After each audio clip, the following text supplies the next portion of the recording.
જેમીન, મને બહુ ડર લાગે છે. ઘરે જશું એટલે તરત જ બધાને ખબર પડી જશે. ભલે બધાને ખબર પડે, તું જરા પણ ડરીશ નહીં. હું તારી સાથે જ છું. શું આવ્યું રિપોર્ટમાં?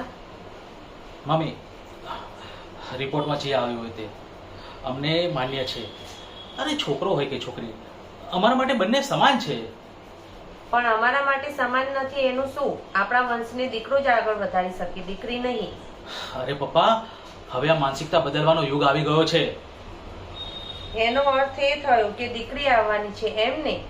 હા હા મમ્મી, અને અમને સ્વીકાર્ય છે.